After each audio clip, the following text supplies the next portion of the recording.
Sogi chanam la janchu mardo dani kyasu se dagi jinso gibe sanam Dula pensira sangye du bora sho Sangye chedan sogi chanam la janchu mardo dani kyasu Dagi jinso gibe sanam ki dula pensira sangye du bora sho Sangye chedan sogi chanam la janchu mardo dani kyasu Dagi jinso gibe sanam ki dula pensira sangye du bora sho Sinjan tamje dewa dan devi gyudan den bora gyuro che Dungal gi gyudan tawara che Dungal me ben dewa dan min tawara gyuro che Ngerin chadan dan dawe tangyam Nebo gyuro che apa den zawe lama rimbo chen Dagi chivra pe me de chivra karen chimbe kone jason Kusan to gyo ngoto zando so Sache puche jivshin me to dan rira li che Ngede genpa de sangye shindo me tenbulu Tukun namda shindo chobara sho Guru Buddha Bodhisattva Sapari Vara Ratna Mandala Puja Mega Samudra Sparana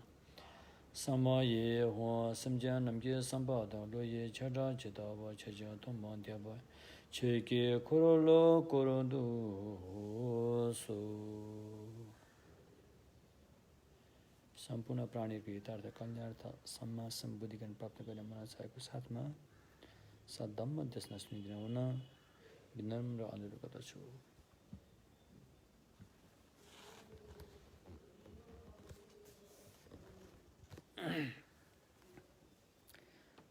Mahayana सूत्र अलङ्कारको धम्म देशना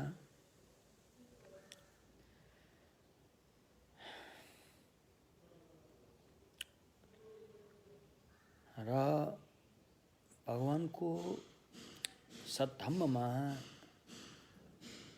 कर्मलाई निकै जोड दिएको देखिन्छ यो भगवानको सद्धम्म चाहिँ कर्मवादी धर्म हो त्यसैले कर्मलाई निकै जोड दिएको देखिन्छ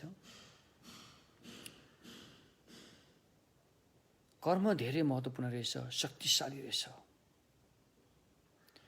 यो सारा विश्व ब्रह्माण्ड कर्मले नै संरचना गरेको हो कर्मबाट बनेको भनिएको छ अभिधर्म कोशमा लेले जिक्दैन नसके कर्मबाट नै यो नाना थरीका विश्व ब्रह्माण्ड बन्दछन्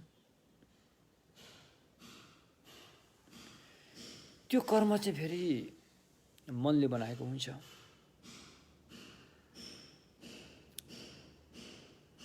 र सम्मासम भगवान बुद्धत्व प्राप्त गरेको पनि त्यसमा ठुलो कर्मको भूमिका छ कर्म गरेरै बुद्धत्व प्राप्त गर्नुभएको हो कुनै भाग्यले त्यो प्राप्त गरेको होइन कर्म गरेर मेहनत गरेर सही ढङ्गको मेहनत गरेर सही मार्ग अपनाएर नै उहाँले चाहिँ बोधि ज्ञान प्राप्त गर्नुभएको हो एउटा महत्त्वपूर्ण नमुना हो कि मान्छेको चोलाबाट यस्तो एउटा चाहिँ सम्मा सम्बुद्धत्व प्राप्त गर्न सक्ने रहेछ भन्ने चाहिँ ठुलो नमुना हो यो त्यसकारण भगवानले कर्ममा जोड दिनुभयो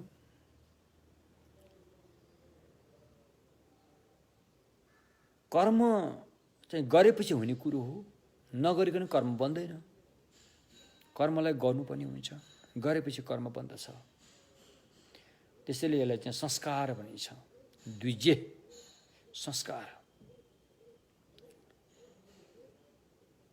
र सामान्यतयामा भन्नुपर्दाखेरि भगवानको सम्यक मार्गमा मोटामोटी हिसाबले 3 किसिमको कर्मलाई बताएको छ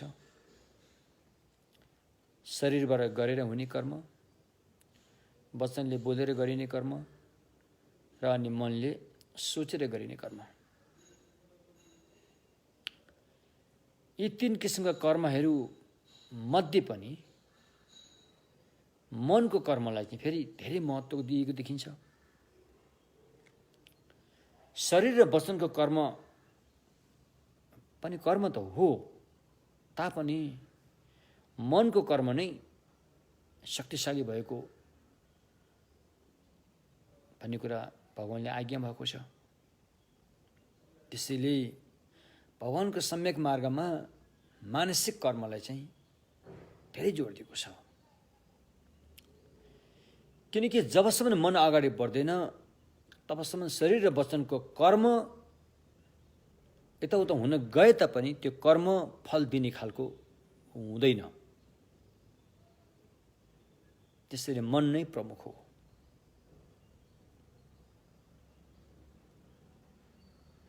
भगवानको सम्यक मार्गमा हामी यताउता हिँड्दा ओर्दा सास लिँदाखेरि कति कीटाणुहरू हामीले खाइरहेका होलाौँ सासको माध्यमबाट, कति किरा फटाङहरू हाम्रो पैताला मुन्तिर आएर किचेर मरेका होलान्। यस्तो घटना भइरहेको हुन्छ। अब ती कुराहरू चाहिँ ती कर्म कस्ता कर्म हुन् त भन्ने पनि प्रश्न आउन सक्छ। ती कर्महरू पाप हो कि होइन भन्ने कुरा पनि उठ्यो।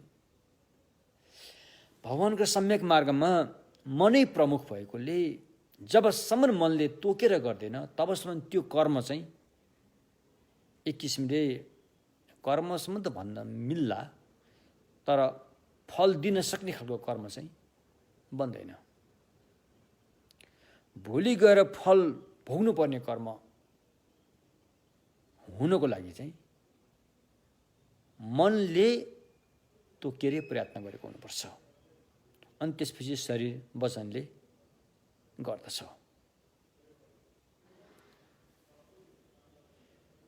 त्यसैले भगवानले शरीर र वचनलाई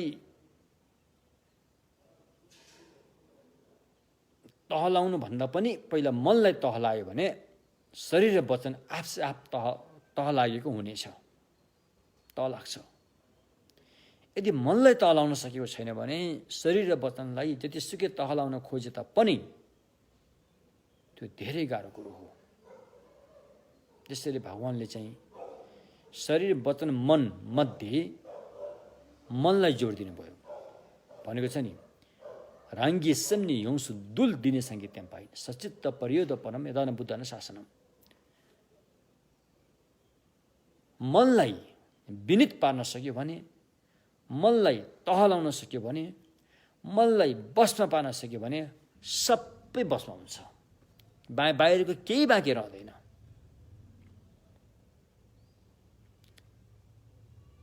मनभित्र बसेको शत्रुलाई हटाउन सक्यो भनेदेखि बाहिरका शत्रुहरू सबै मित्र बन्छन्। बाहिरका शत्रुहरूलाई मित्र बनाउनलाई तपाईँले खासै के प्रयास बाहिर प्रयास गर्न जरुरी छैन। भित्रको शत्रुलाई तहलाउन सक्यो भनेदेखि बाहिर सबै मित्र बन्छन्। यदि भित्रको शत्रुलाई जहाँका त्यहीँ राखेर बाहिरी शत्रुलाई तहलाउन खोज्यो भनेदेखि त्यो मूर्खै हुन्छ। त्यसैले भगवानको सम्यक मार्गमा भित्री शत्रुलाई चाहिँ कसरी हटाउने भन्ने कुरामा जोड दिएको देखिन्छ। तसर्थ हामीले जो के जस्तोसुकै साधना गरे पनि, चाहे एउटा बत्ती बालौँला, चाहे एउटा धुप बालौँला, चाहे सातवटा कचौरामा पानी चढाउँला, चाहे अब अष्टमीको व्रतहरू बसौँला, चाहे समर्थ ध्यान गरौँला, चाहे विपसना ध्यान गरौँला, यी हरेक साधनाहरूको लक्ष्य एउटै हुन्छ। त्यो हो मनलाई कसरी तहलाउने।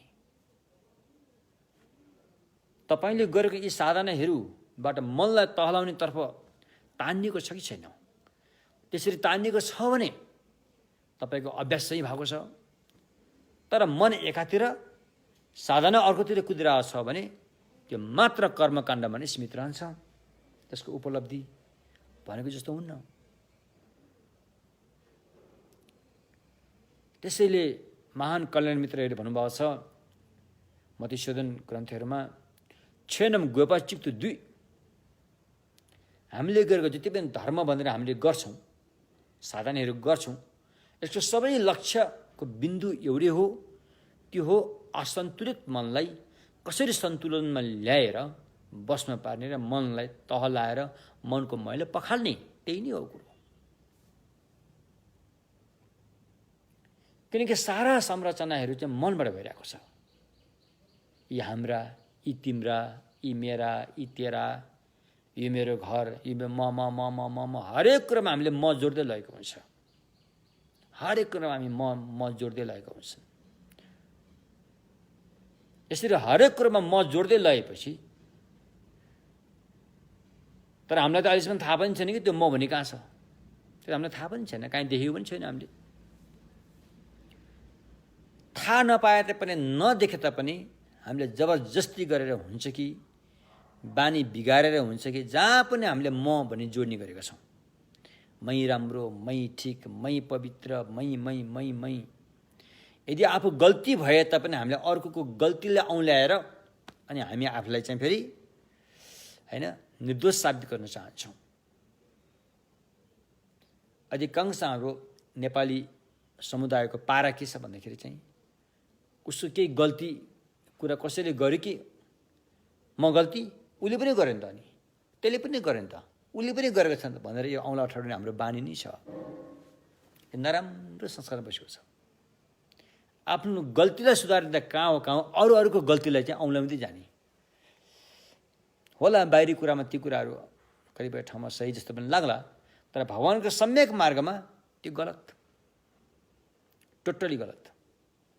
आफ्नो गल्तीलाई छुपाउनलाई, आफ्नो गल्तीलाई गल्ती हो भनेर स्वीकार नगरेर अरूहरूको चाहिँ गल्ती औँल्याइदिए हिँड्यो भने त्यो आफ्नो गल्ती उसले कहिले पनि टार्न सक्दैन।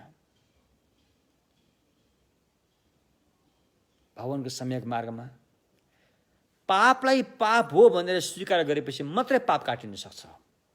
जबसम्म तपाईँले पापलाई पाप हो भनेर स्वीकार गर्नुहुन्न तबसम्म त्यो पापले तपाईँलाई छोड्नेवाला छैन। यसलाई म सानो एउटा हाम्रा नेपालीहरूको अधिकांशको पारा अलिकति कस्तो छ भन्ने कुरा चाहिँ यो मैले पहिला यो एउटा ग्रन्थ पढेको थिएँ, आर्यदेवले रचना गर्नुभएको चतुर्शतक पनि यो माध्यमिक दर्शन हो। त्यसमा एउटा भनाइ छ, मलाई शब्द त्यति याद भएन, त्यो अर्थ चाहिँ अलिकति मलाई याद छ। तपाईँको घर छ, तपाईँको घर छेउमा तपाईँको छिमेकीको पनि घर छ हैन। अब त्यो घरमा कर उठ्न आयो, कर उठ्नु सरकारले कर उठाउँछ नि त। तपाईँको घरको चाहिँ कर उठाएर लिएर गयो, तर छिमेकीको घरमा त्यो दिनमा कर उठाएन। अनि के हुन्छ त? तपाईँको मनमा ज्वलन हुन्छ, ईर्ष्या डाहा हुन्छ, पोल्छ मनमा, पदपति पोल्छ कि मलाई मात्रै किन कर उठायो, यो छिमेकीको कर किन उठाएन भनेर ज्वलन हुन्छ। जब भोलि त्यही सरकारी मान्छे आएर छिमेकीको कर उठायो भने तपाईँलाई सन्चो लाग्छ, शीतल महसुस हुन्छ। यो मूर्ख्याइ, हाम्रो मूर्ख्याइ यही हो।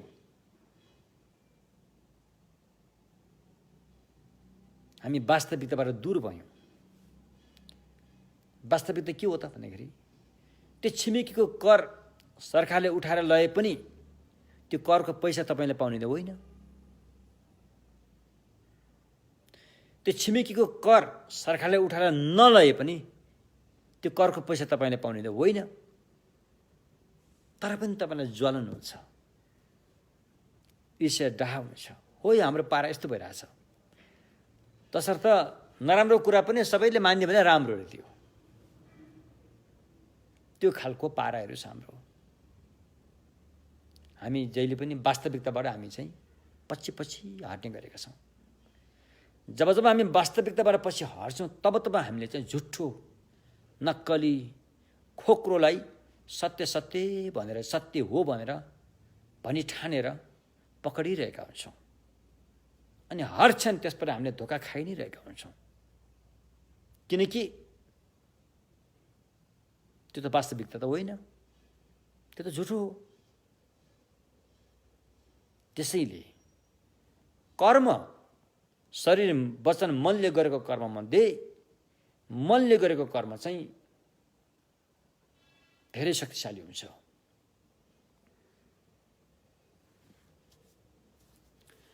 भगवानको सम्यक मार्गमा यसो बाटोमा कहीँ रुखहरू हुरी बतासले ढल्यो र त्यो रुखमुनितिर कोही जीव जनावर मान्छे कोही किचिएर मर्यो भने भगवानको समयको मार्गमा त्यो रुखलाई पाप लाग्छ लाग्दैन भन्ने कुरा छ। वा त्यही रुखको छहारीमा कोही मान्छे थकित भएर आएर त्यहाँ विश्राम लिएर रुखको छहारी पायो भने त्यो रुखलाई पुण्य हुन्छ हुँदैन भन्ने प्रश्न छ। भगवानको समयको मार्गमा न त त्यो रुखले त्यो मान्छेलाई मारेर त्यो रुखलाई पाप नै लाग्छ, न त त्यो मान्छेलाई छहारी दिएर त्यो रुखलाई पुण्य नै हुन्छ, हुँदैन। किनकि त्यो रुखमा मन छैन। त्यसैले भगवानको सम्यक मार्गमा पाप पुण्य भने चाहिँ मन भएकोले मात्रै गर्ने हो। मन नभएकोले पाप पुण्य गर्न सक्दैन। अरूले सहयोग गर्न सक्छ, मद्दत दिन सक्छ, घामले तपेको ठाउँमा छहारी दिन सक्ला, पानीले प्यास लागेको मान्छेलाई प्यास मेटाउला, गर्छ। तर पाप पुण्य हुँदैन त्यहाँ, किनकि त्यहाँ मन छैन। पाप र पुण्य भनेको त मन भएको व्यक्तिले गरेपछि मात्रै हुने, त्यो पनि गरेपछि हुने हो, नगरिकन हुँदैन। फेरि गर्नुपर्ने हुन्छ, तब मात्रै पाप पुण्य बन्दछ। र यो पाप पुण्य बनिसकेपछि त्यो पाप र पुण्य जो छ त्यसको छाप हाम्रो मनमा प्रिन्ट हुन्छ। जबसम्म मनमा त्यसको छाप रहिरहन्छ तबसम्म हामी त्यो सँगसँगै हिँड्नुपर्ने हुन्छ। र पुण्यको छाप बढी छ भने तपाईँलाई पनि अब सुख सुविधा तपाईँको साथमा रहनेछ। पापको छाप बढी छ भने दुःख पीडा तपाईँको साथमा रहनेछ। यो हो प्रकृतिको नियम। यसलाई भगवानको भाषामा भन्ने हो भने प्रकृति समुत्पातको नियम भनिन्छ यसलाई। र यो प्रकृति समुत्पातको नियम चाहिँ सबैले बराबर लाग्छ। धनी गरिब दुखी सुखी भन्ने कुरा छैन। माथि टाउकेहरू ठुल्ठुला पावर भएको टाउकेहरू र तल चाहिँ हरेक दिन दाउरा बेचेर जीविका चलाउने व्यक्तिहरूमा फरक छैन। उनीहरू एक नासलाई लागू हुन्छ। यो प्रकृतिको नियम। जसरी आगोले सबैले पोल्छ यसको नियम पनि त्यस्तै हो। जसरी हावाले सबैलाई अक्सिजन दिन्छ यसको नियम पनि त्यस्तै हो। जसरी पानीले सबैको प्यास मेटाउँछ यसको नियम पनि त्यही हो। त्यसकारण कर्मको नियममा सबै बराबर छन्। कोही ठुलो सानो हुँदैन। म ठुलो मान्छे हुँ, म यो हुँ भनेर जसुकै खराब कर्म गर्यो भने त्यसको परिणाम उसले भोग्नु नै पर्ने हुन्छ। त्यही व्यक्तिले राम्रो काम गर्दै गयो भने त्यसको परिणाम उसले सुखदायक भोग्न पाउँछ। त्यसर्थ कर्मको नियममा कोही तलमाथि हुँदैन। सबै त्यो बराबरी बिहोर्न पर्ने हुन्छ। त्यसैले भगवानको चाहिँ सम्यक मार्गमा अभ्यासको पहिलो खुड्किलो श्रद्धा इन्द्रिय अरे ढेपे वङपो यो आउँछ। पहिलो खुड्किलो अभ्यासको पहिलो सुरुमा नै ढेप्पा श्रद्धा हुनु पर्यो रे। श्रद्धा भनेको विश्वास। एक किसिमले हामीले विश्वास भन्न सकिन्छ। श्रद्धा गर्ने ठाउँ त थुप्रै छन्, तर महत्त्वपूर्ण श्रद्धा विश्वास गर्नुपर्ने चाहिँ कर्मको नियमलाई विश्वास गर्नु पर्यो। जबसम्म यो कर्मको नियममा हामीले विश्वस्त भएर 100% हामीले यसलाई चाहिँ स्वीकार गर्दैनौँ तबसम्म हामीले गल्ती गरि नै रहेका हुन्छौँ। यो कुरा पक्का छ। स्वीकार पनि बाहिरको स्वीकार्यले हुँदैन, भित्री हृदयको बटम लाइनदेखि नै स्वीकार हुनु पर्यो। बाहिरी मात्रै स्वीकारले हुँदैन, अपुरै हुन्छ। भित्री बटम लाइनदेखिको चाहिँ स्वीकार भनेको के हो? भित्री अन्तर्विश्वास हुनु पर्यो। अन्तर्विश्वास त्यो भनेको जसरी एउटा चाहिँ खतरनाक बिख तपाईँको हातमा छ, त्यो बिख खायो भने तपाईँलाई पीडा हुन्छ र ज्यानको खतरा छ भन्ने कुरामा तपाईँ 100% विश्वस्त हुनुहुन्छ र तब मात्रै तपाईँलाई त्यो बिख खानुहुन्न। त्यस्तै यो कर्मको नियममा पनि त्यसरी विश्वास हुन सक्नु पर्यो। अनि मात्रै व्यक्तिहरूले गलत कर्म गर्न छोड्छन्। अन्यथा गलत कर्म गरि नै रहन्छन्। जतिसुकै मै राम्रो हो, जतिसुकै राम्रो मान्छे भन्ठाने तापनि जब त्यो समय आउँछ, गलत कर्म गर्ने समय आउँछ, ऊ चुक्दैन, उसले गरेकै हुन्छ। त्यसैले भगवानको सम्यक मार्गमा अभ्यासको सुरुमा ढेपे वाङपो श्रद्धा इन्द्रिय हुनु पर्यो। श्रद्धा हुनु पर्यो, श्रद्धा, विश्वास। विश्वास कहाँ हुनु पर्यो? विश्वास भगवान बुद्धमा हुनु पर्यो। विश्वास कहाँ हुनु पर्यो? विश्वास भगवानले देशना गरेको सद्धम्ममा हुनु पर्यो। विश्वास कहाँ हुनु पर्यो? विश्वास आर्य सङ्घमा हुनु पर्यो। अनि महत्त्वपूर्ण विश्वास कर्मको नियममा हुनु पर्यो। यो चारवटा ठाउँमा विश्वास हुनु पर्यो।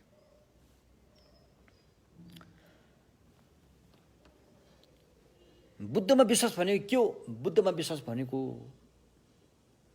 हरेक प्राणीहरूसँग बुद्ध हुने बिउ छ भन्ने कुरामा विश्वास हुनु पर्यो।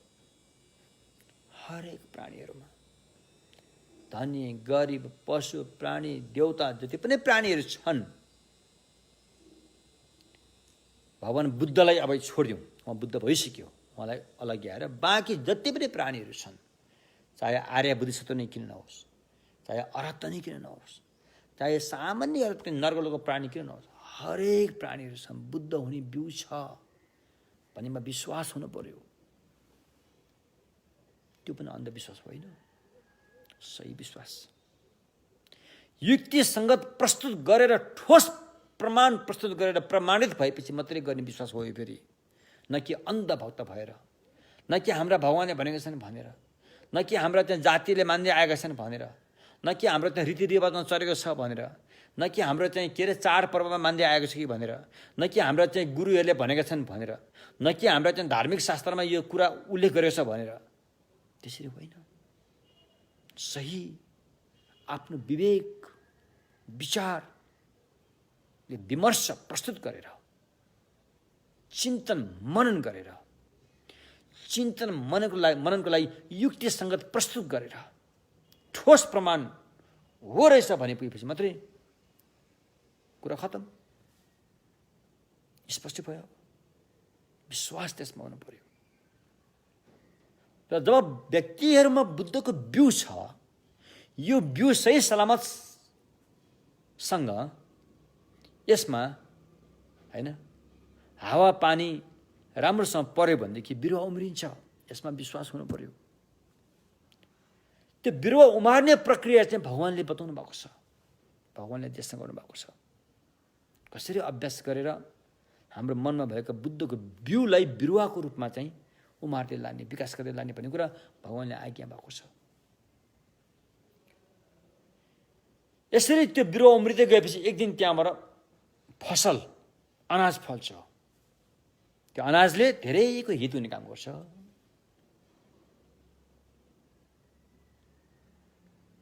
साँच्चै भन्यो भने किसान दाजुभाइहरूले, दिदीबहिनीहरूले बारीमा, खेतमा किसानी काम गर्नुहुन्छ। उहाँले मात्रै आफ्नो परिवारको लागि मात्रै गरेको हुन त, मनले त आफ्नो परिवारको लागि गरेको सोचिन्छ, तर वास्तवमा उसले जुन किसानी काम गरेकोबाट धेरै जीवजन्तुहरूले लाभ लिइरहेका हुन्छन्। चराचुरुङ्गीदेखि लिएर धेरैले लाभ उठाइरहेका हुन्छन्। त्यसैले किसान भएर पनि सबैको लागि मैले यो काम गरेको छु भनेर तपाईँले सोच्नुभयो भनेदेखि तपाईँ महान हुनुहुन्छ। तपाईँले कतिको जीवन चाहिँ बचाउनु भएको छ, सारा पुण्य तपाईँले पाउनुहुन्छ। तर तपाईँले त्यो नसोचेर मेरो मात्रै भनेर किसान काम गर्नुभएको छ, अनि चराचुरुङ्गी खाए पनि त्यो कर्म बन्दैन। फेरि तपाईँको परिश्रमको कर्म चाहिँ फेरि बन्दैन। फेरि तपाईँको आशय राम्रो हुनु पर्यो। त्यो चाहिँ आशयमा भर पर्छ, होइन? त्यसो भएकोले बुद्धमा विश्वास, बुद्धमा विश्वास भनेको हरेक प्राणीहरूसँग बुद्ध हुने बिउ छ र उनीहरूले चाहेर सही मार्ग फेला पारे भने बुद्ध हुन सक्षम छन्, बुद्ध हुन सक्छन् भन्नेमा विश्वास हुनु पर्यो। यसलाई भनिन्छ बुद्धमा विश्वास, सद्धम्ममा विश्वास। किनकि त्यो बुद्ध हुने बाटो चाहिँ स्वयं भगवानले मात्रै जान्नुहुन्छ। भगवान बुद्धले मात्रै बुद्ध कसरी हुन्छ भन्ने कुरा उहाँले जान्नुहुन्छ, अरूले जान्दैन। हिजो आज यता कता अहिलेको यो सामाजिक सञ्जालहरूमा अनि युट्युबहरूमा अनि बुद्ध हुने भन्ने बाटो हाम्रो धर्मशास्त्रमा पनि छ, हाम्रो मान्छे भन्ने थुप्रै छन्, गलत, टोटली गलत। तिनीहरूले बुद्ध हुने बाटो एउटा छेउसम्म पनि जानेको हुँदैनन्, सिङ्को पनि जानेको हुँदैनन्। त्यो त भगवान् बुद्धले जान्नुहुन्छ, उहाँले आज्ञा भएको हुन्छ, उहाँको ज्ञान सुन्ने, उहाँको शुद्ध परम्परालाई धारण गर्ने कल्याण मित्र गुरुहरूले पनि जान्नुहुन्छ बुद्ध कसरी हुन्छ भनेर। बुद्ध बन्ने टेक्निक के हो भनेर त उहाँले पनि जान्नुहुन्छ। त्यो बुद्ध बन्ने टेक्निक जो छ त्यसलाई भनिन्छ सद्धम्म, धाम्पी छे सद्धम्म। त्यसमा विश्वास हुनु पर्यो, किनकि त्योबाट मात्रै बुद्ध बन्न सक्छ भन्ने कुरा चाहिँ प्रष्ट हुनु पर्यो, अरूबाट बुद्ध हुन सक्दैन। सम्मासम बोधि ज्ञान प्राप्त हुनलाई भगवान्ले आज्ञा गरेको सही मार्ग जो छ त्यो मार्गबाट मात्रै त्यो सम्भव हुन्छ। त्यो सम्भव हुन्छ भन्ने कुरा नमुना के छ त भन्दाखेरि सङ्घमा विश्वास। ल हेर्नु, सङ्घले अभ्यास साधना गरेर अनुभूति जगाए, अनुभूति जाग्यो, ज्ञानको ज्योति जाग्यो। सङ्घमा विश्वास। अब यो तिनै कुरामा जुन विश्वास छ यो कसरी उत्पन्न हुन्छ भन्दाखेरि कर्म हेतु फलमा विश्वास, कर्ममा विश्वास। हेर्नुहोस् न कस्तो वैज्ञानिक ढङ्गबाट यो कसरी बताएको छ। अनि कर्मको नियममा विश्वास। भोलि गएर चाहिँ बुद्ध बन्ने, भोलि गएर सद्धम्मको अभ्यास गर्ने, भोलि गएर सङ्घ प्राप्त हुने चाहिँ कर्ममा विश्वास, कर्मको नियममा विश्वास हुनु पर्यो। तब मात्रै हाम्रो अभ्यास अगाडि बढ्न सक्छ। भगवान्ले भने जस्तो सम्यक मार्गमा हाम्रो अभ्यास अगाडि बढ्न सक्छ। त्यसैले हामीमा त्यस्तो खालको विश्वास आउनु पर्यो। तपाईँ आफैले पनि विश्वास गर्नु पर्यो कि तपाईँसँग बुद्ध हुने बिउ छाइरहेछ। चाहे तपाईँ पुरुष होस् चाहे नारी होस्, त्यसले केही फरक पर्दैन, बुद्ध हुने बिउ छरेछ। अनि त्यो बुद्ध हुने बिउ के हो त भन्दाखेरि त्यसलाई भनिन्छ के अरे, बुद्ध हुने बिउ भनेको मनको वास्तविकता, मनको वास्तविकता। अनि यो मनको वास्तविकता भनेको के हो? मनको वास्तविकता भनेको मनको वास्तविकतै हो। त्यो भनेको वास्तवमै मनको वास्तविकता हिसाबले कुरा गर्ने हो भने मन कहिले पनि अशुद्ध छैन। मन स्वभावले शुद्ध छ, स्वभावले त्यो बुद्ध समान छ हैन। यदि मन स्वभावले बुद्ध समान छ भने अनि रिस राग जुन यो नकारात्मक सोच विचार किन आइरहेका छन् त? किनभने अस्थायी हुन्, यिनीहरू अस्थायी हुन्। यिनीहरू कहिलेदेखि आएको त हामीलाई पनि थाहा छैन, अनादिकालदेखि आएका हुन्, तर यिनीहरू अस्थायी हुन्, यिनीहरू स्थायी होइनन्। मनको वास्तविक स्वरूप होइन यो राग रिस मोहहरू। यिनीहरू त मनको नक्कली स्वरूप हो, नक्कली कुरामा भर परेर आइरहेका हुन्छन्, न कि सक्कलीमा। सक्कली मनको स्वभाव त बुद्धको बिउ हो, त्यो शुद्ध छ, त्यो बुद्ध समान छ। त्यसो भएकोले यो राग रिस मोह लोभ लालच ईर्ष्या डाहहरू भनेको नक्कली हो, नक्कली मनको स्वरूप हो। यो अस्थायी हो। किन अस्थायी हो? यसलाई धोएमा धुन सकिन्छ, यसलाई त्यागेमा त्याग्न सकिन्छ, यसलाई हटाएमा हटाउन सकिन्छ। त्यसरी यो अस्थायी हो। त यो कुरामा प्रष्ट हुनुको लागि हामीले अनित्य पनि बुझ्नुपर्छ। मिताक्पा गुम्पा अनित्य। भगवान्ले आज्ञा भयो अभ्यास साधना मध्येमा अनित्य भावनाको साधना श्रेष्ठ छ भन्नुभएको छ। जसरी पाइलाका डामहरूमा हात्तीले टेकेको पाइलाको डाम स्पष्ट हुन्छ, चिन्न सजिलो हुन्छ, त्यस्तै सद्धम्म साधना मध्येमा अनित्य भावनाको साधना चाहिँ श्रेष्ठ छ भनेर आज्ञा भयो। यो अनित्य भावना गरेपछि मात्रै तपाईँको मनबाट यस्ता धुर्त्याइहरू छलकपटीहरू जस्ता कुराहरू हट्दै जानेछन्, दूर दूर हुँदै जानेछन्। अनि अनित्य भावना भनेको के हो? अनित्य भावना भनेको यदि दुईजना मान्छे उसको आयु आजको दिन मात्रै बाँकी छ, सानो उदाहरण, दुईजना मान्छेको आयु उनीहरू बाँच्ने भनेको आजको दिन मात्रै हो, भोलि उनीहरूको मृत्यु निश्चित छ भने ती दुईजना व्यक्ति आज उनीहरूले के झै झगडा गर्नु, लडाइँ गर्नु, हानथाप गर्नु उचित हो त? त्यो बेकार हो, भोलि त मर्ने हो भने आज एक दिनको लागि कमसेकम एउटा शान्तिको सास फेरेर त बस्नु पर्यो हैन? त्यस्तो यो अनित्य भावना गरिसकेपछि हाम्रो चित्त चाहिँ संसारबाट फर्केर धम्ममा तानिन्छ, सद्धम्ममा तानिन्छ। सद्धम्ममा तानिने भनेको नै प्रकृतिको नियममा तानिने हो। प्रकृतिको नियममा तानिने भनेको प्रकृतिको नियमलाई विश्वास गर्नु हो। जब प्रकृतिको नियमलाई हामी विश्वास गर्छौं त्यो भनेको कर्मको नियमलाई विश्वास गर्नु हो। जब हामी कर्मको नियमलाई विश्वास गर्यौं भने हामीले खराब कर्म गर्न छोड्दै जान्छौं, किनकि त्यसको परिणाम दर्दनाक हुन्छ र राम्रो कर्म गर्नतर्फ हामी अगाडि बढ्नेछौं, किनकि त्यसको परिणाम सुखदायक हुन्छ। यस्तो किसिमले हामीले बटम लाइनदेखि नै बुझ्न जरुरी छ। जब यो कर्मले फल पाक्छ, फल पाक्ने गर्छ, तपाईले गरेको कर्मको फल बाहिर कहीँ पाक्दैन, ढुङ्गामा पाक्दैन, माटोमा पाक्दैन, त्यो त हाम्रो जीवनमै पाक्ने हो। यही जीवनमा पाक्छ। जसले कर्म गर्यो त्यतिले त्यो कर्मको फल बिहोर्नु पर्ने हुन्छ, तर जसले कर्म गरेन उसले त्यो फल बिहोर्नु पर्दैन। यतिकै फल बिहोर्नु पर्ने भन्ने कुरा होइन, त्यहाँ कर्म हुनुपर्छ। कर्मले गरेर फल बिहोर्न हामी विवश छौं।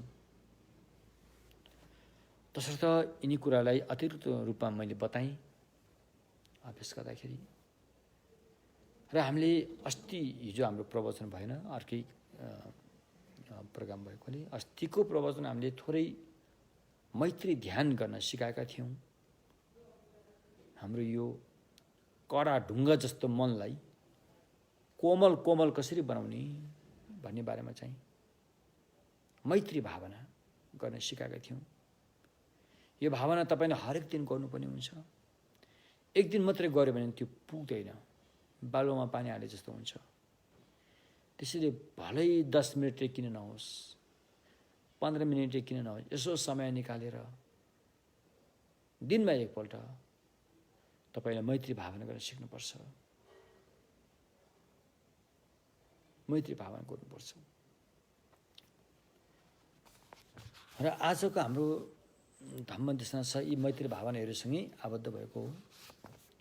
मैत्री, करुणा, मुदिता, उपेक्षा। मैत्री भनेको सम्झ्या थाम्जे देवता देवी गीता देम्पर गुरुची रे।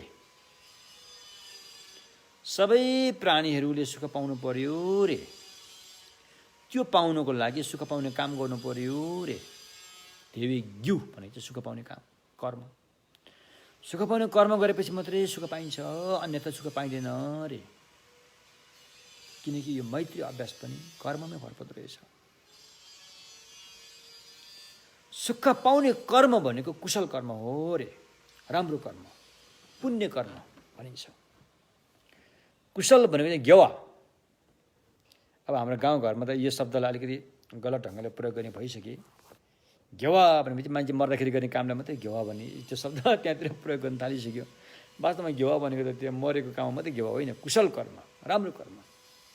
जिउँदोले गरेको पनि गेवा हुनसक्छ, मरेकोलाई गरेको गेवा हुनसक्छ। त्यस कारण गेवा भन्दैमा अनि अब अहिले त झन् कति मान्छेले चाहिँ त्यसलाई श्राप, अरूलाई श्राप दिँदाखेरि पनि प्रयोग गर्न थालिसक्यो होइन। तेरो बाउको गेवा, तेरो आमाको गेवा भन्न थालिसक्यो, श्राप दिँदाखेरि भन्छ नि कतिपय गाउँघरतिर। त वास्तवमा गेवा भनेको त राम्रो राम्रो कुरा हो, कुशल कर्म हो, कुशल कर्म हो त नि। तसर्थ मैत्री अभ्यास चाहिँ कुशल कर्ममै भर पर्छ। त्यस्तै करुणा अभ्यास दुङ्गालदम, दुङ्गालकी ग्युता ठवर ग्युची होइन। दुःखबाट मुक्त हुनुपर्ने छ र मुक्त हुने काम गर्नुपर्ने छ। जबसम्म मुक्त हुने काम गर्दैन तबसम्म दुःख त भइरहन्छ। दुःखको कारणलाई हटाउनु पर्नेछ। दुङ्गलकी ज्यू दुःखको कारणलाई हटाउनु पर्नेछ। दुःखको कारण भने के हो भन्दाखेरि दुःखको कारण कर्मै हो। फेरि पाप कर्म गरेपछि मनमा छाप बस्छ। जबसम्म भव संसारमा मनको यात्रा जारी रहन्छ त्यो छापले फल पनि दिँदै जान्छ। त्यसरी दुःख पाउने कर्म चाहिँ अकुशल कर्म, पाप कर्म हो। यसलाई छोड्दै जानुपर्छ। अनि गावा भनेको साहित्य प्रीति भनौँ कि अथवा कहिलेकाहीँ मुदिता पनि भनिन्छ। मुदिता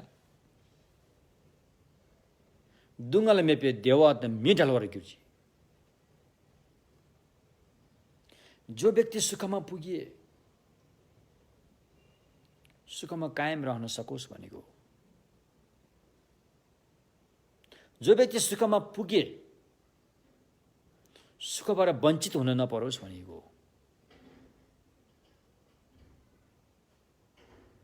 सुखबाट वञ्चित नहुनुको लागि तपाईले के गर्नु पर्यो त? अरूले पाएको सुखमा तपाईँ खुसी हुनु पर्यो। तपाईले त्यसमा डाहा गर्नु भएन, त्यसमा ईर्ष्या गर्नु भएन। त्यो यदि त्यसो गर्न सक्नुभयो भने तपाईले पाएको सुखमा तपाईँ कायम रहन सक्नुहुन्छ। अन्यथा तपाईँ सुख पाइरहेको छ भए तापनि अरूले पाएको सुखमा तपाईँ डाहा गर्नुभयो, ईर्ष्या गर्नुभयो, त्यसतर्फ छलकपट गर्नुभयो भने तपाईँले पाएको सुख पनि खत्म हुन्छ अरे। त्यसैले हामी सुखी मनलाई कायम राख्ने यदि तपाईँ चाहनुहुन्छ भने अरूले पाएको सुखमा तपाईँले सहस्र स्वीकार्नु पर्यो। कसरी राम्रो हो भनेर स्वीकार्नु पर्यो। अरूले पाएको सुखमा तब मात्रै हामीले पाएको सुखमा हामी कायम रहन सक्छौँ। त्यसबाट वञ्चित हुन पर्दैन।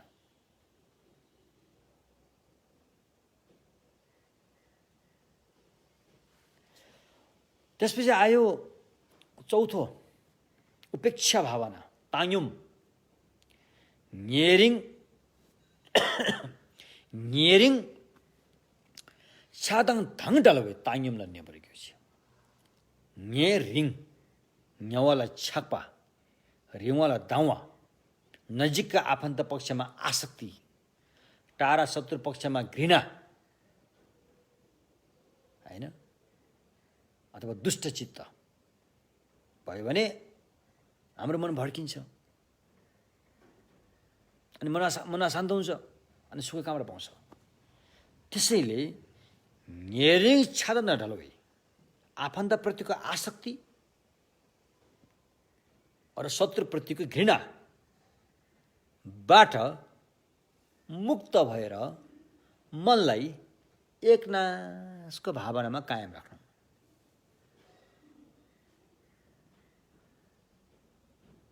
त्यो कसरी हुन्छ भन्दाखेरि त्यो पनि अनित्य भावनाबाट हुने हो। अनित्यको कुरा राम्रोसँग बुझेको छ भने यो हुन्छ। आफन्तप्रतिको आसक्ति गर्यो भने यसको बेफाइदा के छ त्यो बुझ्नु पर्यो। शत्रुप्रति घृणा गर्यो भने यसको बेफाइदा के छ त्यो बुझ्नु पर्यो। फाइदा हो भने त ठिक छ, तर फाइदा त छैन त्यहाँ, हैन। आसक्तिले त हामीलाई झन्झनै लोभ लोभ लोभ लोभ बढाउँदै लान्छ। घृणाले झन्झनै घृणा घृणा घृणा बढाउँदै जान्छ। जबसम्म योबाट हामी मुक्त हुँदैनौँ तबसम्म यो खालको सोच हामीसँग रहिरह्यो भने यो त बढ्दै जान्छ। जब यो बढ्छ मन अशान्त भइजान्छ। मन शान्तमा कायम रहन सक्दैन, मन अशान्त हुन्छ। त्यसरी उपेक्षा भावना, न्येरिङ छादा भने नजिकप्रतिको आसक्ति, टाढाप्रतिको घृणाबाट मुक्त भएर इक्विनिमिटी, उपेक्षा भावनामा रहनु रे, मनलाई शान्त दिएर। यस्तो महत्त्वपूर्ण अभ्यास हो यो चतुर ब्रह्म, जसको बारेमा अहिले हामी यहाँ कुरा गर्दैछौँ। महायान सूत्र अलङ्कारमा यो बताएको छ। अब मैत्री भावना गर्दाखेरि तपाईले अनन्त भएर भावना गर्नुपर्छ। अनन्त अनन्त भनेको यति प्राणीले चाहिँ म मैत्री भावना गर्छु, बाँकीलाई चाहिँ गर्दिन भनेर छुटाउन मिल्दैन। त्यसरी आकाशको अन्त छैन, त्यस्तै प्राणीहरूको पनि अन्त भन्ने हुँदैन।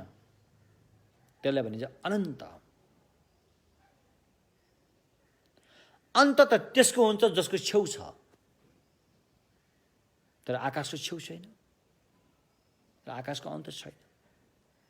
त्यस्तै प्राणीहरू पनि यति छन् भनेर कुनै यसको मापदण्डको छेउ छैन। त्यो अनन्त प्राणीहरूलाई हेरेर अभ्यास गर्ने मैत्री करुणा पनि अनन्त हुन्छ, अनन्त रूपमा अभ्यास गरेको हुनेछ। यो अभ्यास तपाईँले एक क्षण मात्रै गर्नुभयो भने पनि,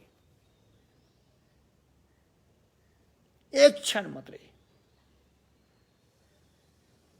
त्यतिले पनि ब्रह्मलोकसम्म पुग्छ, ब्रह्मलोकसम्म पुग्छ भनेर आचार्य तन्द्रकृतिले भन्नुभएको छ। स्यामसाचिके डिबुयाङ छाला सोपा हिम्पा तर्के। यो अभ्यास थोरै मात्रै गर्यो भने पनि ब्रह्मलोकसम्म पुग्छ। धेरै गऱ्यो भने त सम्यक बुद्धत्वसम्म पुर्याउने पनि यसले ठुलो भूमिका खेल्छ। तसर्थ हाम्रो जीवन त एकदमै चिरिप्प पारेर झिरिप्प हुने जीवन हो यो त स्पष्टै छ। यस्तो छोटो कमजोर जीवन जो हामीले पाएका छौँ, यो छोटो जीवनमा हामी चाहिँ खुसी नरहेर, सुखी नभएर हरेक दिन हरेक पल चिन्ता चिन्ता चिन्ता चिन्ता गरेर बस्नुभन्दा त खुसी रहेर एक दिन जिउनु त्यो ठुलो कुरो हो नि। मनको शान्ति प्राप्त गरेर एक दिन जिउनु त्यो ठुलो कुरो हो नि। बुझ्नुभयो नि के? त्यसैले हामीले हाम्रो मनलाई हरदम, हर पल, हर क्षण खुसीमा कायम राख्न सक्नुपर्छ। खुसीमा कायम राख्न सक्नको लागि अरूले पाएको ह्याप्पिनेस जो छ त्यसलाई हामीले सहज र राम्रो हो भनेर स्वीकार्नुपर्छ। न कि डाहा, न कि ईर्ष्या, न कि छलकपटी, न कि धुर्त्याइ। तब मात्रै हाम्रो मन खुसीमा कायम रहन सक्छ।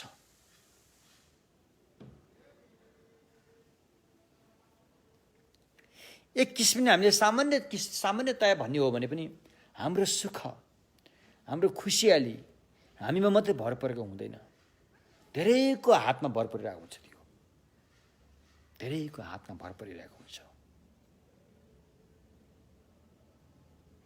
तपाईँको मात्रै प्रयासबाट तपाईँले सुख पाउन सोच्नुहुन्छ भने त्यो टोटली गलत हुन्छ। तपाईँको ह्याप्पिनेस, खुसियाली धेरै व्यक्तिको हातबाट आइरहेको हुन्छ। त्यसकारण जो तपाईँले खुसियाली दिँदैछन्, सुख दिँदैछन्, उनीहरूप्रति तपाईँको मनमा घृणा पैदा भयो भने अनि कसरी तपाईँको मन शान्त रहन सक्छ? भले तपाईँ सुनको दरबारमै बसे तापनि, इन्द्रलोकै तपाईँले पाए तापनि, युनिभर्स मोनार्क चक्रवर्ती सम्राटै भए तापनि, जो व्यक्तिले तपाईँलाई सुख दिइरहेछ, जो व्यक्तिले तपाईँलाई मद्दत दिइरहेछ भने त्यसको बदलामा तपाईँले उसलाई चाहिँ दुःख दिइरहेछ, कष्ट दिइरहेछ भने त्यो त प्रकृतिको नियम विरुद्ध हुन्छ। त्यसबाट त तपाईँले त्यो बेहोर्नै पर्छ। त्यसको फल त खतरै हुन्छ, दर्दनाक नै हुन्छ भन्ने कुरामा विश्वास गर्नु पर्यो। अझै अहिले हामीले यो जुन यो अध्ययन गरिरहेका छौँ, यो मार्गमा त शत्रुधरीले पनि तपाईँलाई मद्दत दिइरहेको हुन्छ। झन् शत्रुले त ठुलो मद्दत दिएको हुन्छ कि भविष्यमा बुद्ध बन्नलाई उसकै मद्दतबाटै बुद्ध बनियो। यदि शत्रुले चाहिँ तपाईँको मार्गमा भूमिका खेलेन भने तपाईँ कहिल्यै बुद्ध हुन सक्दैन। सम्मासम बुद्ध हुनुको लागि शत्रुको खतरनाक प्रहार आक्रमण जो छ त्यही नै तपाईँको लागि चाहिँ ठुलो मद्दत दिएकोमा साबित गराउन सक्नुपर्छ। तब मात्र त्यो व्यक्ति बुद्ध हुने हो। त्यसरी हरेक प्राणीहरूले हामीलाई मद्दत दिइरहेका छन्। अझै यो मार्गले त के भन्छ, हरेक प्राणीहरूको कोखमा हामीले बास बसिसक्यौँ, हाम्रो आमा भइसकेका छन् तिनीहरू। एकपल्ट पनि दुईपल्ट, लाखौँ करोडौँपल्ट, असङ्ख्यपल्ट। त्यो हिसाबले पनि उहाँले हामीलाई मद्दत दिनुभएको छ।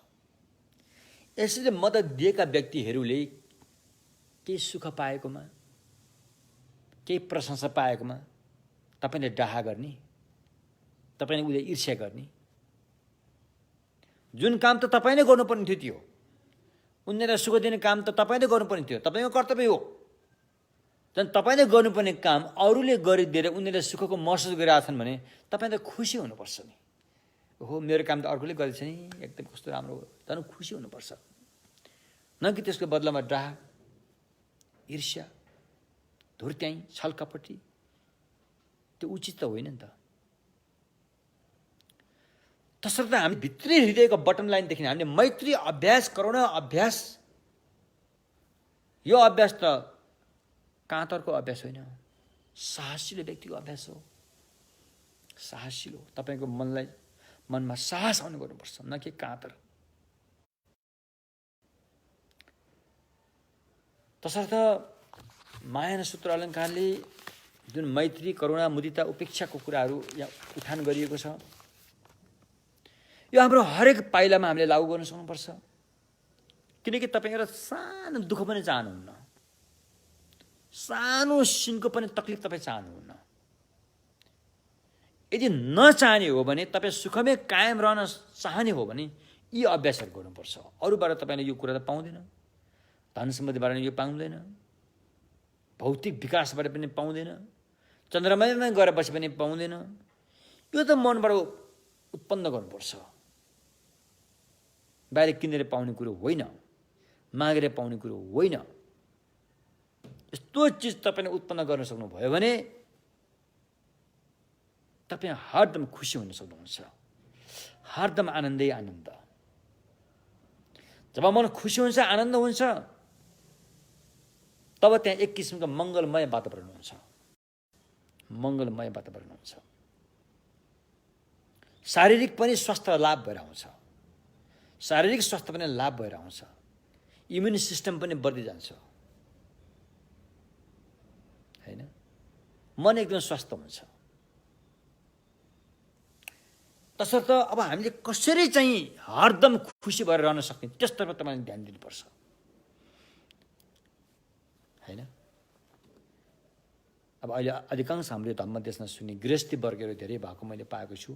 यो अनलाइनबाट हेर्दाखेरि गृहस्थी वर्गहरू गृहस्थी धर्ममा धेरै कुराको त्यहाँ सामना गर्नु पनि हुन्छ।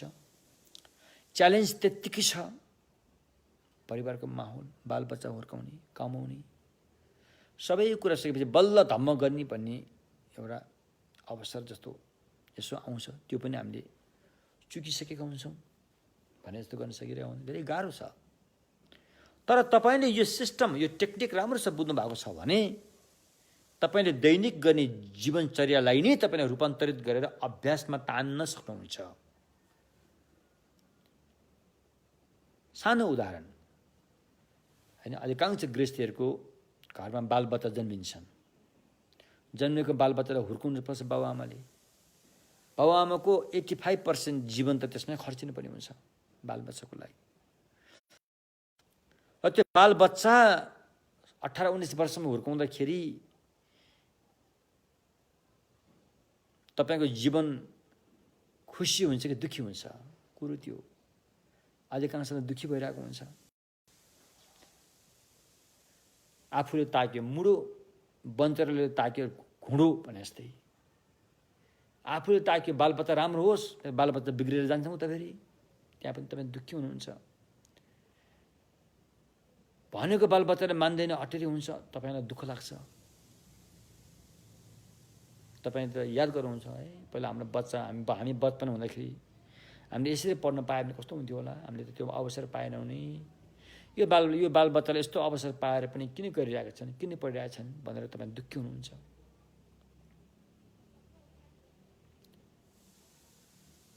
तर त्यो बालबच्चाले भनेको नमानेको एउटा कारण तपाईँ पनि हो। जब जब तपाईको मन अशान्त हुन्छ तब तब ती बालबच्चाहरूले पनि अलि भनेको मान्दैन,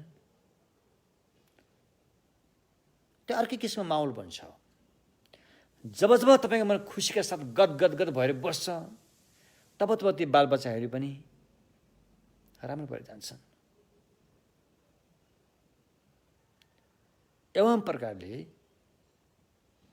अनि हामी जहिले पनि खुसी रहन सक्नु पर्यो। बिहानै उठेर तपाईले प्रार्थना गर्नुहोस्, ओछ्यानै बसेर मुख धुनुभन्दा पनि पहिल्यै कि आज दिनभरि म बेखुसी हुने छैन, जस्तो सुकै परिस्थितिको सामना गर्नु परे पनि परोस्, मेरो मनलाई असन्तुष्ट हुन दिने छैन। बेखुसी तब हुन्छ जब मन सन्तुष्टताबाट भड्किन्छ। जब जब हाम्रो जीवनको आमना सामना असन्तुष्ट हुने खालका क्रियाकलापहरू घटना घट्छन् तब हामी त्यहाँनिर चुक्छौँ।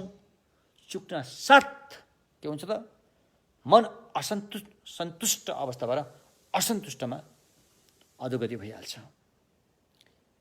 जब मन असन्तुष्ट हुन साथै त्यहाँ घृणा पैदा हुन्छ,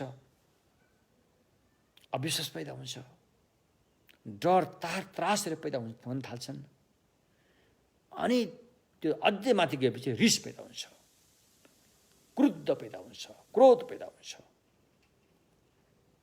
त्यो क्रोध जोरसँग आएपछि नि शरीरले पनि के गर्छ थाहा छैन, वचनले पनि के बोल्छ थाहा छैन। हामी आफैले बिर्सिसकेका हुन्छौँ। त्यति बेला हामी कहाँ हुन्छौँ हामी आफैले पनि थाहा हुँदैन। क्लेशको हुरीले हामीलाई उडाइसकेको हुन्छ, अनि त्यो क्लेशले गर्न चाहेको काम सबै गरेर जान्छ। त्यसले सबै काम गरेर गइसकेपछि पनि ला भन्ने हुन्छ, त्यति बेला धेरै ढिलो भइसकेको हुन्छ। तसर्थ गवे यिनी टुक्मी छ, मनको सन्तुष्टता, मनको खुसीलाई हामीले कायम राख्न सक्नुपर्छ। यसलाई भड्किन दिन हुँदैन। यसको लागि यो मैत्री करुणाको अभ्यास ठुलो महत्त्व हुन्छ। तपाईको मन तब भड्किन्छ जब विशेष गरेर तपाईले शत्रु, कसैले तपाईले शत्रु भन्ने ठान्नुहुन्छ, शत्रु भनेर घृणा गर्नुहुन्छ, तब न मन भड्किने हो।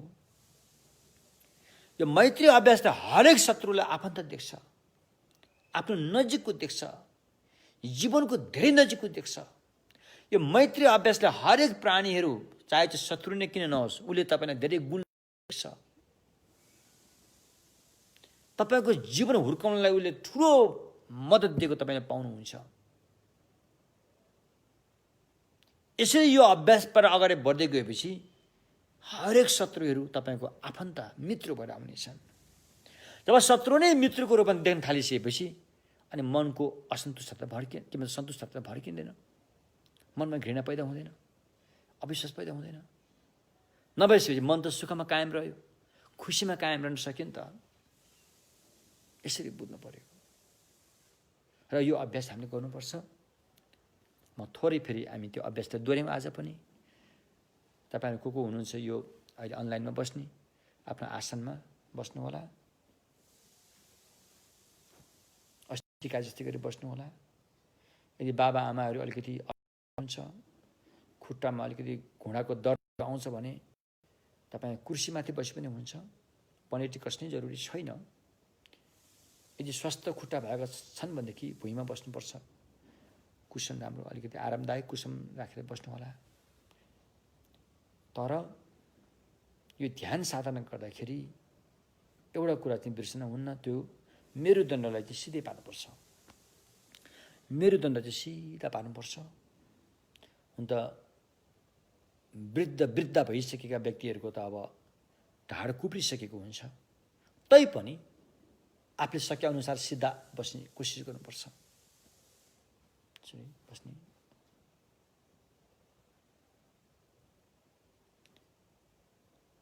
दाँतलाई नर्मल अवस्थामा राख्ने। दाँत हुनेहरूलाई फेरि थोतेहरूलाई मैले भन्यो भने फेरि दाँत हुनेहरूलाई दाँतलाई नर्मल अवस्थामा राख्ने, धेरै चिम्म नपार्ने, धेरै खुल्ला नगर्ने, नर्मल अवस्थामा राख्ने। ओठलाई पनि धेरै चिम्म नगर्ने, धेरै खुल्ला नगर्ने, नर्मल अवस्थामा राख्ने।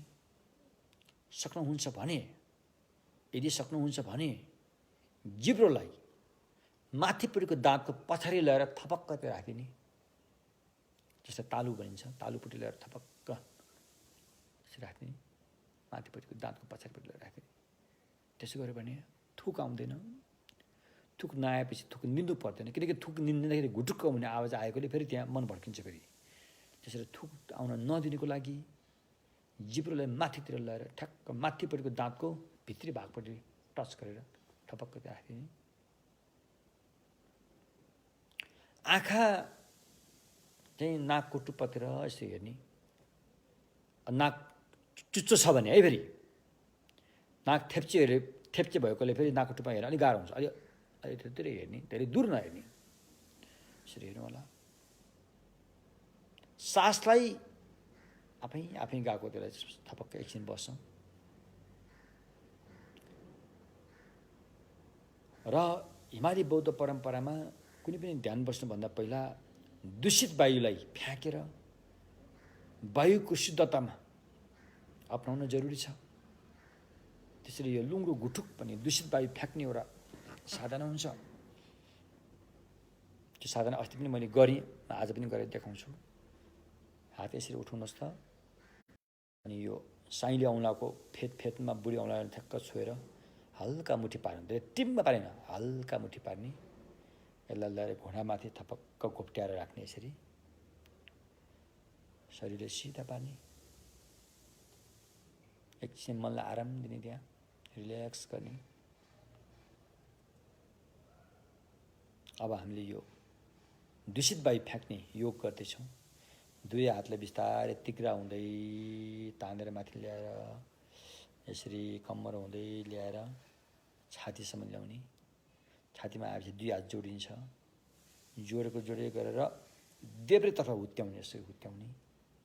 हुत्याएर दाहिने हात देब्रे हातको मुन्तिरबाट ल्याएर काखी मुन्तिर ल्याउने, अनि देब्रे हात ल्याएर चोरी औँला उठाउने। उठाएर अनि यसो गरेर सास जोडसम्म तान्ने,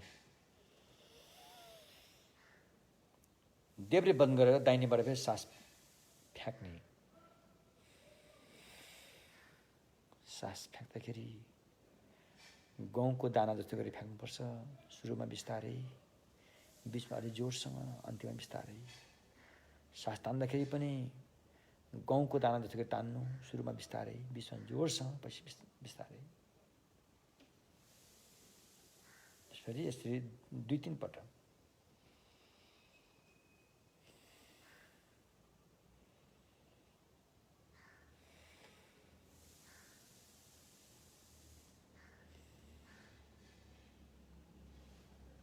अनि फेरि एकै ठाउँमा हात जोडेर छातीमै लाने, बिस्तारै तल लगेर पेट हुँदै, कम्मर हुँदै, एकै तिग्रा हुँदै घुँडामा लगेर हात घोप्टो पारेर थपक्क राख्ने।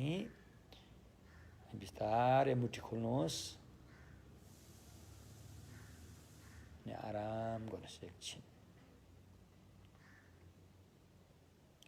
फेरि पुनः दोहोऱ्याएर साइले औँलाको फेदमा बुढी औँला राखेर हल्का मुठी पार्नुहोस्।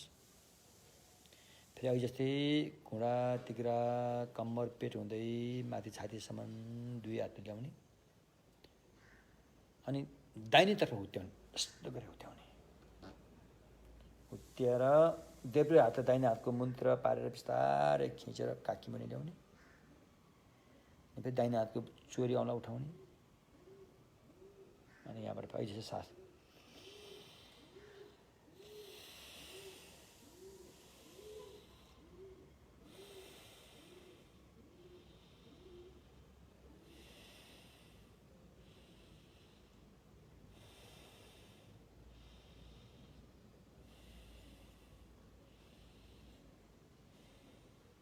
गरेर अहिले जस्तो फेरि छातीमा लाने।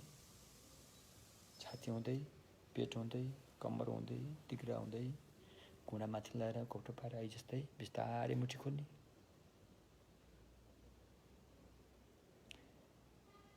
तेस्रो पटकमा चाहिँ तपाईँले नाकको दुवै प्वालबाट सास माथि तान्ने, बिस्तारै छोड्ने।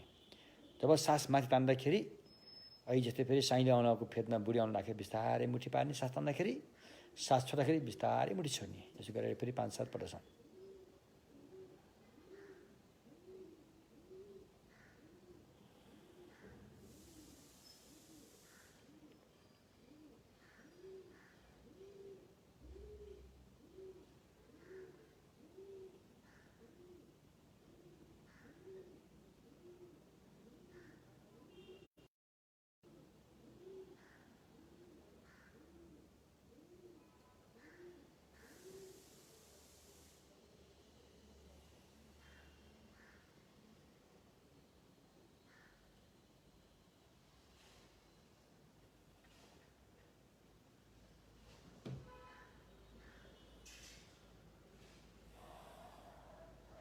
हो यसरी हामीले दूषित वायुलाई फ्याँकिसकेका छौँ।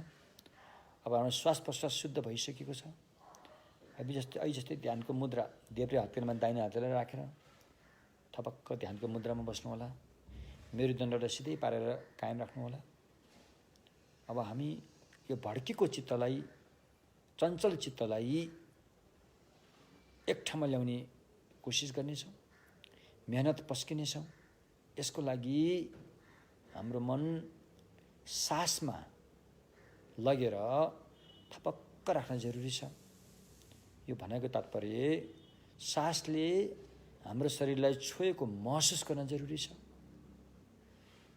सासले शरीरलाई छोएको महसुस गर्न सक्ने जो कोहीले पनि यहाँनेरि महसुस गर्न सकिन्छ। किनकि सास तान्दाखेरि चिसो भएर आएको हामीलाई महसुस हुन्छ र सास फ्याँक्दाखेरि पनि तातो भएर गएको पनि महसुस हामीलाई हुन्छ। त्यो महसुस गर्ने ठाउँ चाहिँ यहाँनेरि हो। त्यहाँनेरि मनलाई थपक्क राख्नु अनि सास बाहिरबाट भित्र सरल आउँदाखेरि चिसो भएको हुन्छ, त्यसलाई पनि महसुस गर्नुहोस्। जब सास भित्रबाट बाहिर सरल जाँदाखेरि पनि तातो भएको महसुस गर्न सक्नुहुन्छ, त्यसलाई पनि ध्यान दिनुहोस् र मनै मनले एकपल्ट भयो भन्नुहोस्। एवं प्रकारले हामी 21 पल्टसम्म आनापानसतिको भावनाबाट मनलाई एकाग्रत गर्नेछौँ। अब हाम्रो समय सुरु भयो। सास तान्दाखेरि चिसो भइरहेको छ, सास फ्याँक्दा तातो भएको छ। मनै मनले एकपल्ट भयो। एवं प्रकारले सास तान्दा फ्याँक्दा मनै मनले 2 पल्ट भयो। यसै गरी 21 पल्टसम्म लैजाउँ।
एवं प्रकारले हामीले 21 पल्टसम्म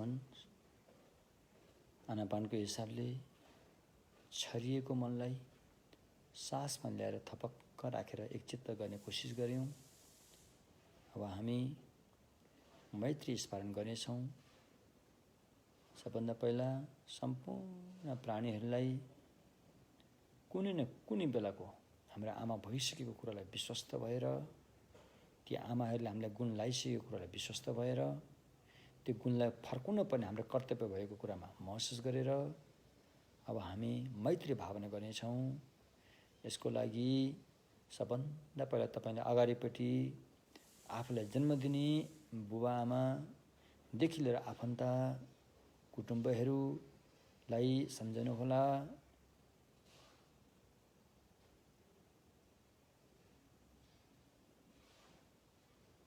यी सबै आफन्त कुटुम्बहरू, यिनीहरू मेरा आफन्त हुन्। यिनीहरूले मलाई माया गर्छन्। यिनीहरूले मैले सुख पाएकोमा खुसी ठान्छन्। यिनीहरूले मैले दुःख पाएकोमा चिन्ता गर्छन्। यिनीहरू मेरा हितैषी हुन्। यिनीहरू मेरा शुभचिन्तक हुन्। यिनीहरू सबै मेरा आमा भइसके। यिनीहरूलाई सुख पाउनु पर्यो, सुख पाउने कर्म गर्नु पर्यो।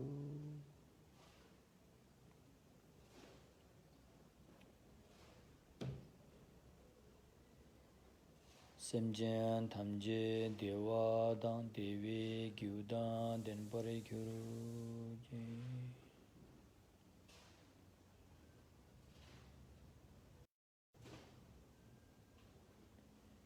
यसपछि अर्को समूहका प्राणीहरूलाई सम्झौँ जो तपाईप्रति दुश्मन भाव राख्छ, तपाईलाई शत्रु ठान्दछ, तपाईले सुख पाएकोमा डाहा गर्छ, तपाईले दुःख पाएकोमा खुच्चिङ भनेर खुसी मनाउँछ, तपाईलाई घृणा गर्छ, तपाईलाई धेरै मान्छे भएको ठाउँमा आएर निन्दा गरिदिन्छ, तपाईलाई अपशब्द बोल्छ।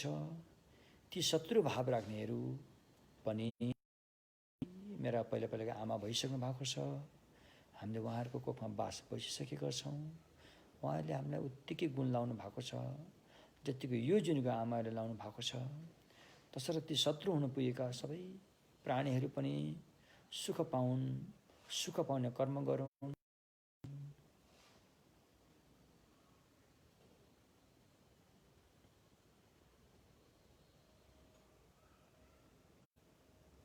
Semchen thamje dewa dan dewe gyudan denpare gyuru ni.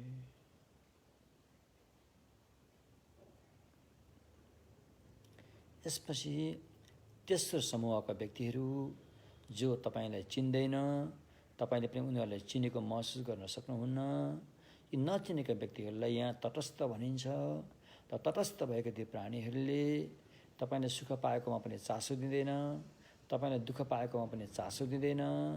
तपाईसँग कुनै पनि सरोकार कि त को हुन् भनेर नचिनेको जस्तो गर्छ, त्यस्तो व्यवहार गर्छ। र त्यस्ता तटस्थ हुने गएका सबै प्राणीहरूले पनि सुख पाउन्, सुख पाउने कर्म गरून्।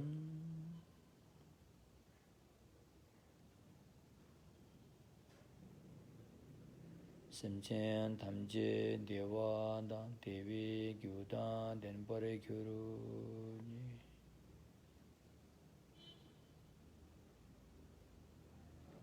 अब यसपछि आफूभन्दा अगाडि रहेका सम्पूर्ण प्राणीहरूलाई हेरेर सुख पाउन्, सुख पाउने कर्म गरून्।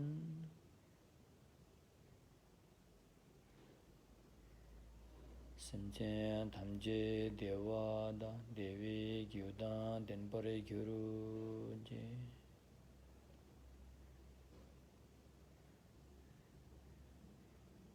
आफूभन्दा दाहिनेपट्टिका सबै प्राणीहरूलाई हेरेर मैत्री स्मरण गरौँ। उनीहरू सबैले सुख पाउन्, सुख पाउने कर्म गरोस्।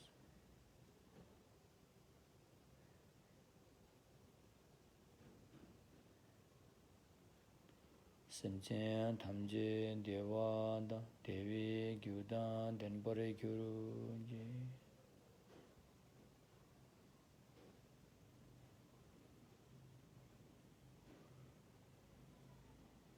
आफूभन्दा पछाडिपट्टिका सबै प्राणीहरूले सुख पाउन्, सुख पाउने कर्म गरो।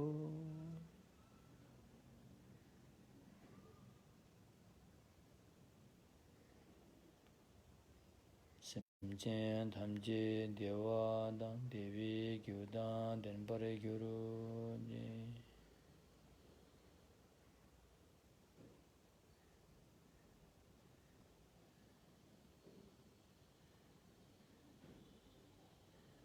आफूभन्दा देब्रेपट्टिका सम्पूर्ण प्राणीहरूले सुख पाउने कर्म गरोस्।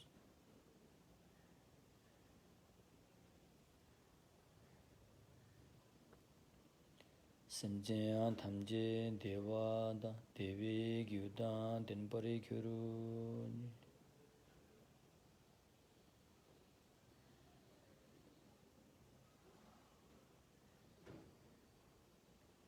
माथितिरका सम्पूर्ण प्राणीहरूले सुख पाउने कर्म गरोस्।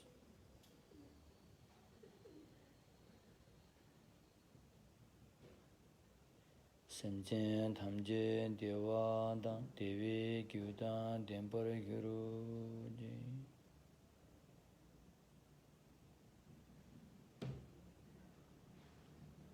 आफूभन्दा तलतिरका सम्पूर्ण प्राणीहरूले सुख पाउने कर्म गरून्।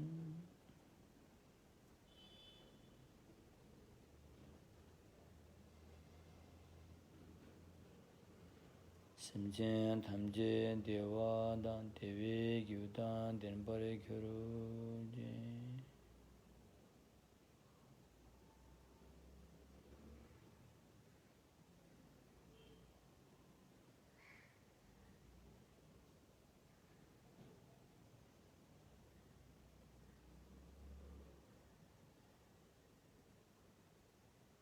यसरी हामीले मैत्री स्मरण गर्यौं।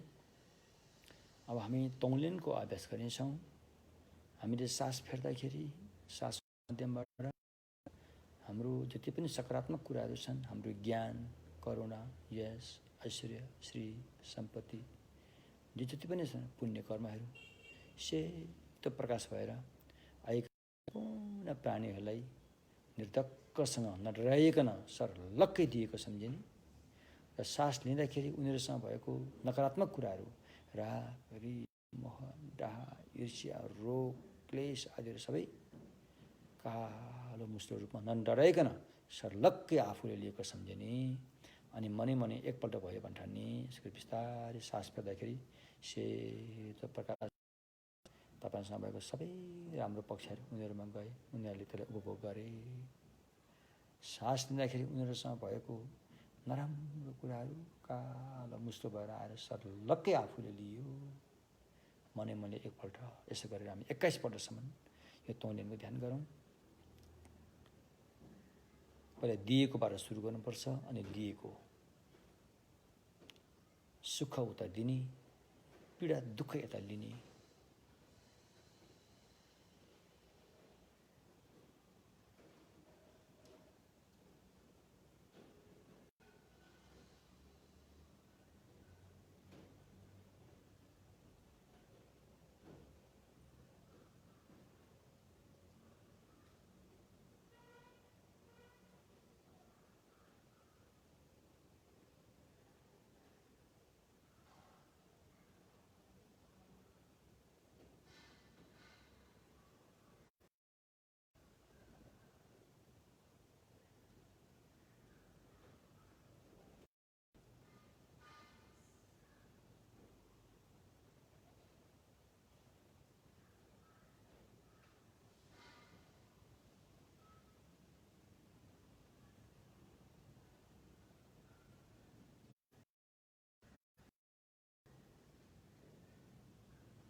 शास्त्रमा हामीले 2 दिनको अभ्यास गऱ्यौँ। यो धेरै महत्त्वपूर्ण अभ्यास हो। यो अभ्यासले तपाईको मनलाई हरदम हर क्षण सुखी खुसीमा कायम राख्न मद्दत दिन्छ। तपाईले दिनको 10 मिनेट जति 15 मिनेट जति अपनाएर यो अभ्यास गर्न सक्नुहुन्छ। र महायान सूत्र अलङ्कारमा बताएको मैत्री करुणा मुदिता उपेक्षाको अभ्यासहरू हुन् यिनीहरू। यसरी अभ्यास गर्दाखेरि मैत्री करुणा मुदिता उपेक्षा यसको अभ्यास यतिकै गरेर हुँदैन। यो ध्यानसँग समता ध्यानलाई साथसाथमा लानुपर्ने हुन्छ। यसको पूर्ण अभ्यास चाहिँ समता ध्यानमा टिकेको हुनुपर्छ। यतिकै गए म यसलाई माया गर्छु उसलाई राम्रो गर्छु मात्रै भनेर हुँदैन। त्यो दिगो हुँदैन। यसलाई समता ध्यानलाई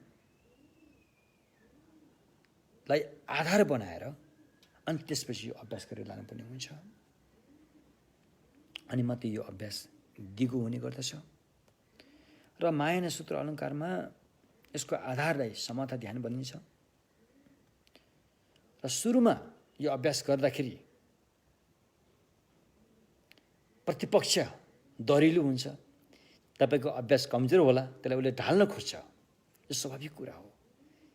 किनकि ऊ त अनादिकालदेखि बलियो भएर आइरहेछ। ईर्ष्या डाहा लोभ लालच रिस यी संसारिक मोज मस्तीहरू त एकदम बलियो भएर आइरहेछ।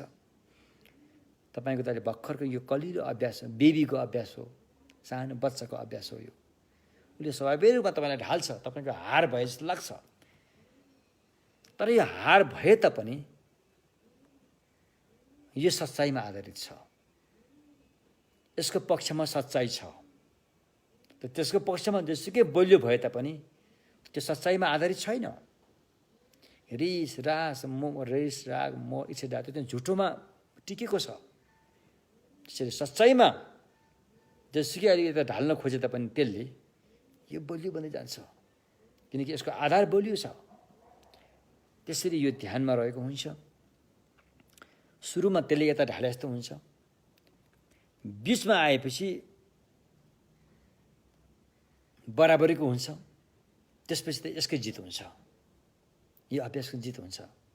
ऋषिहरूको हार हुन्छ। डाहा ईर्ष्याको हार हुन्छ। कन्जुसियाहरूको हार हुन्छ। यो मैत्रीले जित्छ। हो त्यस्तो हो भनेर बुझौँ। र यो अभ्यास गर्दाखेरि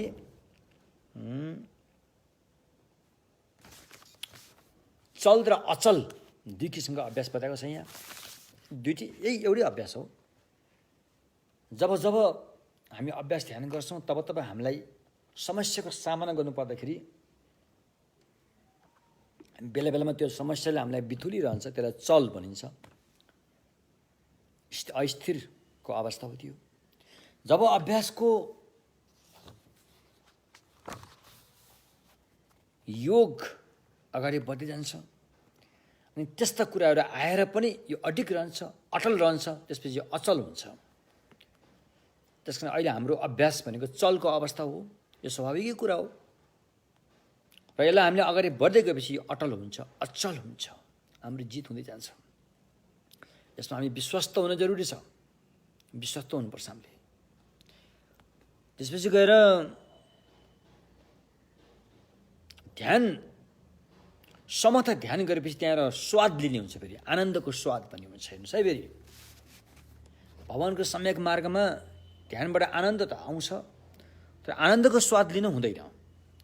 स्वाद लियो भने फेरि त्यो संसारमा फस्छ। फेरि ध्यानबाट आएको आनन्द क्या मजा आयो, क्या आनन्द आयो भने त्यसमा आसक्ति भएर त्यो आनन्दको स्वाद लिन हुँदैन। त्यो आउँछ, त्यो जान्छ। त्यो स्वादतर्फ धेरै ध्यान दिनु हुँदैन। तर हामी ध्यानतर्फै ध्यान दिनुपर्छ। होइन, स्वादतर्फ ध्यान दियो भने फेरि त्यहाँ क्लेशले फेरि बास पाउने ठाउँ रहन्छ। फेरि त्यसैले ध्यानबाट आएको आनन्द प्रीति जो छ त्यसतर्फ त्यति आसक्ति नगरिकनै हामी अगाडि बढ्नुपर्ने हुन्छ। र बोधिसत्व, विशेष गरेर बोधिसत्वहरूले गर्ने यस्ता ध्यानीहरू चाहिँ कस्तो हुनुपर्छ त भन्दाखेरि त्यो क्लेश आसक्ति नभइकन होइन, त्यसबाट मुक्त रहेरै अनि ध्यान गरेको हुनुपर्छ। अब यसरी मैत्री करुणा मुदिताको ध्यान गर्दाखेरि हैन यसको अवस्था पनि माथि हुँदै जान्छ। कमजोर अवस्थाबाट स्थायी अवस्था बलियो अवस्थामा हुँदै जान्छ। यो त ध्यानको प्रक्रिया हो, स्वाभाविक कुरा हो। मन भन्ने चिज यस्तो हो, यो भौतिक वस्तु जस्तो होइन। मन भन्ने चिज चाहिँ जता तानियो उतै तानिन्छ, यो अनन्तसम्म तानिन्छ, यो अनन्तसम्म तानिन्छ। जसरी हिलो हाम्रो गाउँघरतिर भैँसीलाई नुहाउने आहाल भन्छ नि, यस्तो आहाल पनि पोखरी जस्तो हुन्छ हो, त्यहाँ हिलो पनि हुन्छ। त्यसमा किलो गाडी भनेदेखि अनि दुईजना मान्छे तानातान गरेपछि जसको बल छ उसतर्फै त्यो तानिन्छ। त्यस्तै यो मन भन्ने चिज पनि जता बल पर्यो उतै तानिने हो। खराब कुरामा बल पर्यो भने खराबतिर तानिन्छ, यो राम्रो पक्षमा बल पर्यो भने राम्रो पक्ष तानिन्छ। यो मनको स्वभाव त्यस्तो हुन्छ। यो अचम्म कुरा हो, यो मन भन्ने चिज अचम्म। त्यो आँखाले देखेर देखिन्न, छोएर छोइन्न, यसो कुनै आकार प्रकार पनि हुँदैन, यो निराकार छ। यसो कुनै रातो सेतो रङ रोगन पनि हुँदैन यो। फेरि त्यस्तो चिज हो, त्यस्तो चिजलाई हामीले बस्न पार्न गइरहेका छौँ, आफ्नो अधीनमा राख्न गइरहेका छौँ। त्यस्तो अभ्यास हो यो। त्यस कारण सुरुमा त अलिअलि समस्या त पर्छ, त्यसलाई तपाईँ अप्ठ्यारो मान्नुहुन्न हो, त्यो भयो। त्यसमध्ये पनि अब यो बोधिसत्वको चाहिँ जुन मैत्री करुणा भावना गर्दाखेरि चाहिँ बहुजन भन्ने हुँदैन। जस्तो श्रावकमा त्यहाँ बहुजन हिताय बहुजन सुखाय भन्ने भाषा प्रयोग भएको देखिन्छ। तर यो बोधिसत्वयानमा चाहिँ सर्वजन हिताय सर्वजन सुखायलाई ध्यानमा राखेर गर्नुपर्ने हुन्छ। तपाईँको मैत्री करुणा चाहिँ बहुजन मात्रै होइन कि सबै प्राणीको लागि भनेर चाहिँ यसरी अगाडि बढिन्छ, विशेष गरेर बोधिसत्वहरूको लागि। एवं प्रकारले अनि यसरी अभ्यास गर्दै गएपछि हैन अनि यसको फल भोलि गएर ब्रह्मलोकको ध्यान प्राप्त हुन्छ। प्रथम ध्यान प्राप्त हुन्छ, द्वितीय ध्यान प्राप्त हुन्छ, तृतीय ध्यान प्राप्त हुन्छ, चतुर्थ ध्यान प्राप्त हुन्छ, आकाशनान्त यातनको पनि ध्यान प्राप्त हुन्छ, विज्ञानान्त यातनको ध्यान प्राप्त हुन्छ, आकिञ्चनीय आयातनको ध्यान प्राप्त हुन्छ, नाभ नैवसँग यातनको समेत ध्यान पनि प्राप्त हुन्छ। यो संसारी ध्यान पनि यसैबाट प्राप्त हुन्छ। र यसलाई आधार बनाएर लोकोत्तर ध्यान विपස්සनालाई अपनाएर अनि लोकोत्तर ध्यान पनि यिनै समर्थ अभ्यासबाटै प्राप्त गर्दै जाने हो। कुरो त्यस्तो हो। हस् त यति भन्दै आज हामीले थोरै ध्यान, हिजो र आज थोरै ध्यान सिकायौँ। अब भोलि चाहिँ हामी प्रवचनतर्फ जोड दिएर जानेछौँ। हस् त यति भन्दै आजको धम्मदेशना यहीँ विश्राम गर्न चाहन्छु। पुण्य परिणाम गरौँ।